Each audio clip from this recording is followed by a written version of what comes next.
दोस्तों, आजकल उल्टे सीधे खान पीन की वजह से हमारे शरीर तथा अंगों पर बहुत इफेक्ट पड़ता है। दोस्तों, इससे जुड़ी आज मैं आपको किडनी स्टोन के बारे में जानकारी दूंगा।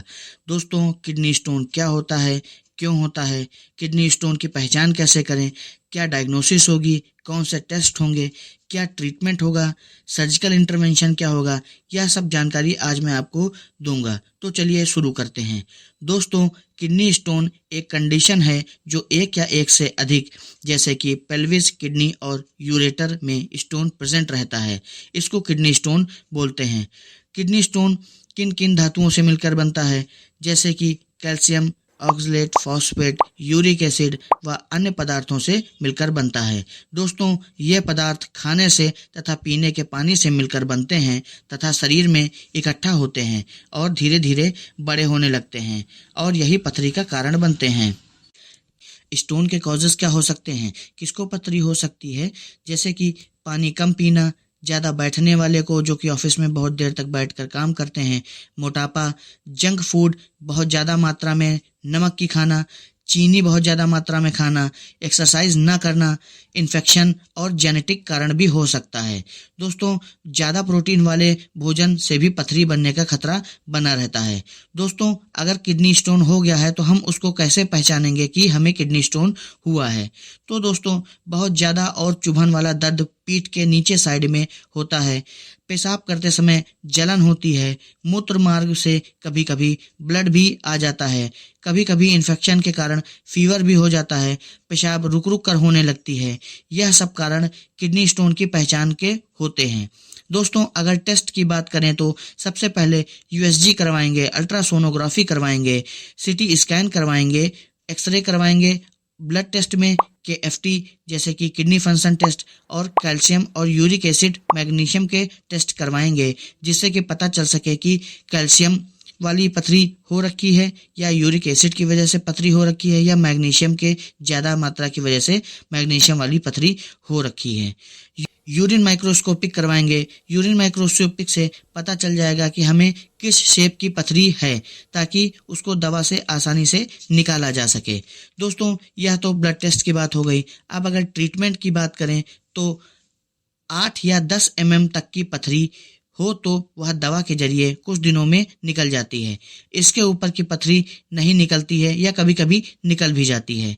दोस्तों, ट्रीटमेंट में अगर पथरी की वजह से आपको पेन हो रहा है तो आइब्रोफेन और बहुत ज़्यादा पेन की वजह से आप इंजेक्शन ले सकते हैं। दोस्तों, काफ़ी दिन किडनी में अगर बड़ी पथरी रहती है, जैसे कि 15 या 20 mm और उससे अधिक, तो किडनी खराब या फेल होने का खतरा बना रहता है। इस वजह से हमें तुरंत ही सर्जिकल इंटरवेंशन ले लेना चाहिए। दोस्तों, पथरी निकालने के लिए जैसे कि सबसे पहले टैबलेट यूरिस्पास होती है। यह मसल्स रिलैक्सेंट का काम करती है, जिससे पथरी धीरे धीरे आसानी से निकल जाती है। दोस्तों, दूसरी टैबलेट फैबुस्टेट होती है। यह अगर यूरिक एसिड की वजह से पथरी बन रही है तो यूरिक एसिड को कम करती है और पथरी धीरे धीरे गलकर निकलने लगती है।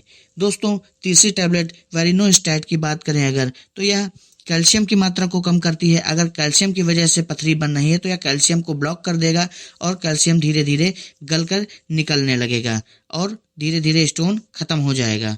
दोस्तों, चौथी टैबलेट की अगर बात करें तो ट्रैकोस्टैटिन होती है। यह मैग्नीशियम की मात्रा को कम करती है अगर मैग्नीशियम की वजह से पथरी बन नहीं होती है। अगर सिरप की बात करें तो इसमें कोई भी आप अल्कलाइजर सिरप ले सकते हैं, जिसकी वजह से पथरी धीरे धीरे गलकर निकलने लगती है। अगर इन सब कारणों की वजह से भी पथरी नहीं निकल रही है तो आपको सर्जिकल मैनेजमेंट लेना चाहिए।